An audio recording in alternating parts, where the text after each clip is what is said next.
Hi guys. അപ്പോൾ ഇന്നത്തെ ഒരു അപ്ഡേറ്റ്, ഒരു കിടിലൻ ഒരു അപ്ഡേറ്റാണ്. ARM അജയൻ്റെ രണ്ടാം മോഷണം. ടൊവിനോ തോമസ് നായകനായി അഭിനയിച്ച 3 റോള്.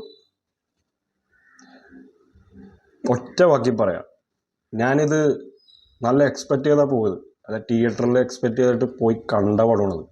പറയാനുള്ളതെന്ന് പറഞ്ഞു കഴിഞ്ഞാൽ ഒന്നും പ്രത്യേകിച്ച്, അതായത് പടത്തിൽ പുള്ളിങ് ഇല്ല. ഒന്നാമത്തെ കാര്യം എന്ന് പറഞ്ഞാൽ പടത്തിൽ പുള്ളിങ് ഇല്ല. സ്റ്റോറി ബേസ് വെക്കുമ്പോൾ അവിടെ ഇവിടെ സംഭവങ്ങളുണ്ട്, പക്ഷെ അത് എങ്ങനെ മെയിൻ്റെനൻസ് ചെയ്യണമെന്ന് പറഞ്ഞാൽ ഈ ഡയറക്ടറിന് അറിഞ്ഞൂടാ. അത് പോരായ്മയായിട്ട് തോന്നി.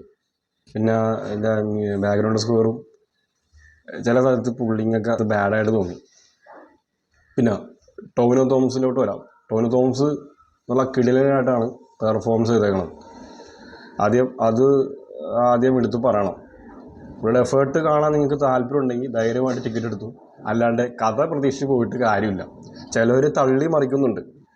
അടിപൊളി പടമാണ് ഇതാണ്. കാസ്റ്റിംഗ് ക്രൂ കുഴപ്പമില്ല, കാസ്റ്റിംഗ് ക്രൂ അത്യാവശ്യം നല്ലതാണ്.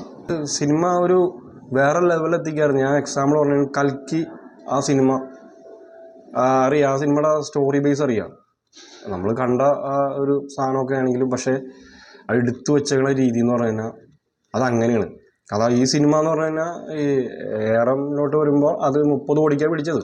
പക്ഷേ കുറച്ചും കൂടി നല്ല രീതിയിൽ പൈസ മുടക്കി കഴിഞ്ഞാൽ മലയാളത്തിൽ തന്നെ ഒരു ബ്രഹ്മാണ്ഡ പടം, അതായത് കുറേ ബ്രഹ്മാണ്ഡ പടങ്ങൾ പൊട്ടിപ്പോയി.